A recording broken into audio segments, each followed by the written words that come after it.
Bueno, la trayectoria dentro del tango,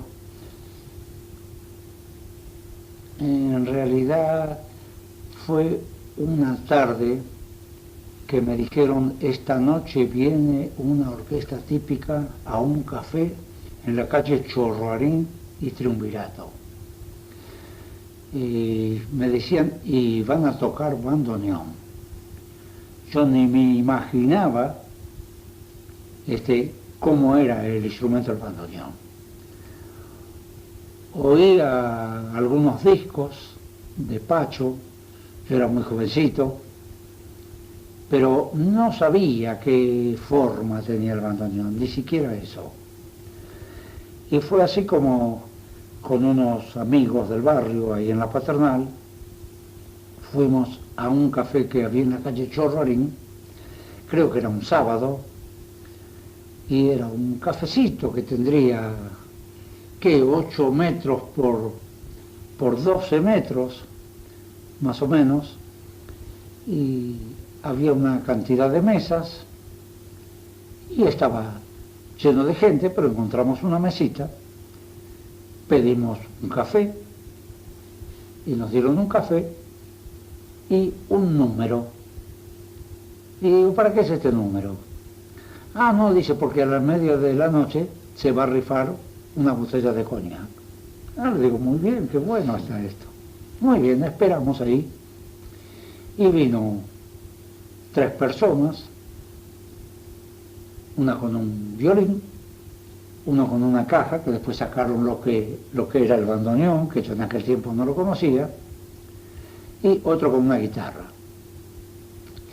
Y me entero ahora, no ahora, sino me enteré después, que ese violín era Francisco Canaro, el bandoneón era Augusto Berto, y el guitarrista era Domingo Salerno, que aún vive. Y así fue que me entusiasmé, oí tocar, me gustó mucho el sonido de bandoneón, lo había oído más o menos por discos, con los discos que vendían de Pacho, pero lo había oído en la casa de los vecinos, nunca se me ocurrió, porque creo que ni teníamos fonógrafo tampoco nosotros, así que nunca se me ocurrió saber lo que era. Lo oía en la casa de los vecinos y los muchachos bailaban entre ellos afuera, ahí en la Villa Paternal. Y fue así entonces que me entusiasmé tanto, y como me gustaba mucho la música, porque mi madre tocaba el piano, entonces me compré una concertina, que me costó 10 pesos en una casa que se llamaba Macapperlane, que estaba en la calle Cuyo, en aquel tiempo se llamaba Cuyo, que hoy es la calle Sarmiento. En la calle Cuyo, es decir, Sarmiento, diríamos ahora, al 1200 más o menos. Compré esa concertina, empecé a investigar más o menos las notas porque tenía, creo que tenía unas 20 teclas de cada lado, y así empecé a tocar, y mi hermano vino violín, y Pedro Barreto y Martín Barreto a veces se turnaban guitarra, porque los dos tocaban guitarra muy bien. Y así empezó la historia, la historia de mis primeras andadas. ¿Cuál fue su primer tango? Bueno, mi primer tango fue el que hoy se llama El Espiante. Porque yo que me encerraba de noche, la casa donde vivíamos era una casona muy grande, que se dividía en 3 partes, una parte saliente a la izquierda, otra parte saliente a la derecha y una parte chata en el frente de la casa, que era donde era el comedor. Entonces me encerraba en la sala, diríamos que era la sala, y ahí empezaba a estudiar. Porque le tengo que contar una cosa que no se la conté. Después del asunto de la concertina, me entusiasmé mucho por el bandoneón. Pero mi padre me mandaba a la Academia Pagano a estudiar para perito mercantil. Y como a mí me gustaba tanto el bandoneón y yo no me gustaba mucho el asunto de los números y de estudiar y de comercio ni nada de esas cosas, era tan jovencito que no, posiblemente no me entraba, a mí me entraba más la música. Entonces me hacía la rabona y me fui juntando esos 20 pesos que mi padre me daba para pagar la Academia Mercantil Pagano, que estaba en la calle Uruguay, y me iba al puerto, me iba a pasar por ahí hasta juntarme la plata para comprarme un bandoneón. Fue así que me compré un primer bandoneón que me costó 60 pesos, en esa misma casa donde había comprado la concertina. Esta es una faz de esta historia. Estábamos hablando del espiante, ¿no? Ajá, sí es cierto.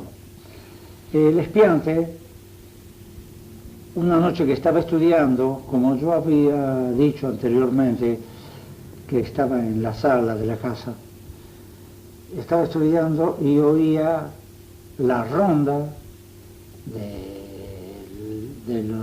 de la policía, porque antes se acostumbraba a hacer el pito la ronda, que hacía tarí,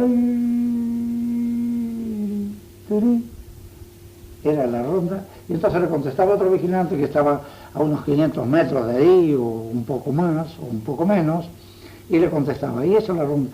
Entonces se me ocurrió a mí hacerlo en el bandoneón eso, y entonces salí con el bandoneón y empecé a hacer mi primer tango con la llamada del espiante. Ahora, indudablemente, en aquel tiempo, los tangos había que hacerlos arrabaleros, o por lo menos había que ponerles nombres arrabaleros, porque no se concebía un tango que diría La Rosa Blanca o alguna cosa de esas. Era el título para un vals. Porque eso es. Entonces no se concebía eso, tendría que ser un título arrabalero. Y alguien me aconsejó, que no me acuerdo quién, me dice, ¿por qué no le pones el espiante? Digo, muy bien, me parece muy bien, el espiante, y le puse el espiante. Y era así tanto que tocábamos ese tango, es decir, tocábamos. Yo, la orquesta que teníamos nosotros era un trío, era mi hermano Emilio, era Barreto y era yo del bandoneón. Pero un día se me ocurrió darlo a tocar a alguna orquesta. Y fue así que fui a ver a Augusto Berto, que tocaba en la calle Corrientes, frente a un costado de la iglesia, esta iglesia que estaba en la calle Carlos Pellegrini y Corrientes, a la iglesia San Nicolás.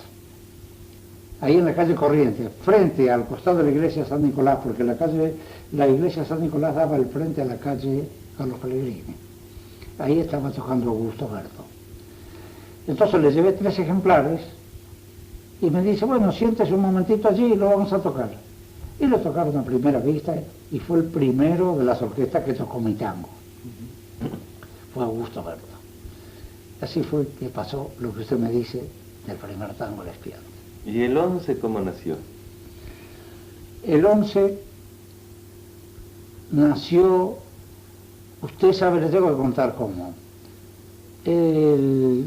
Antes en los hospitales, en todos los hospitales, había estudiantes de medicina que se internaban en los hospitales, vivían en los hospitales, tenían ahí su residencia, había salas especiales donde ellos vivían en los hospitales, y entonces cada hospital, cuando llegaba la fiesta de los estudiantes, el 21 de septiembre, hacían un show, un acto, y contrataban orquestas para esa fecha.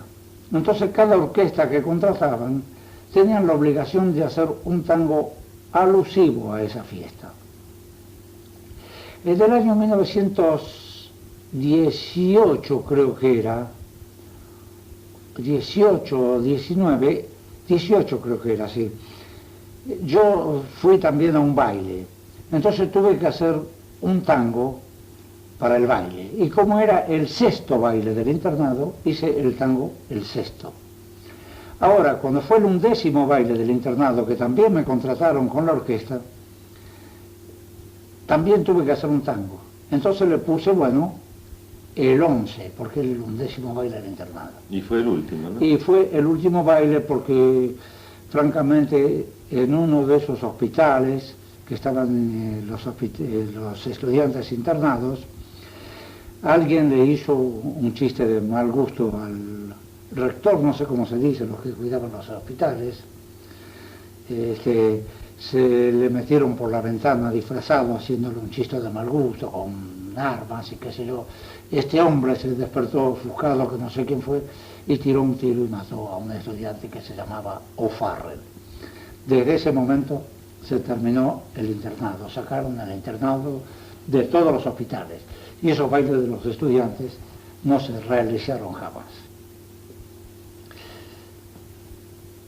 Ahora ese tango, el 11, se estrenó, lo estrené ahí en el 11º baile de los internados, y francamente fue un tango improvisado, porque a mí se me pasaba el tiempo y yo me olvidaba que había que hacer el tango.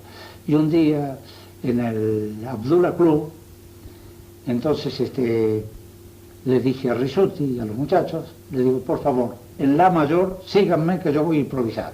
Y salí con la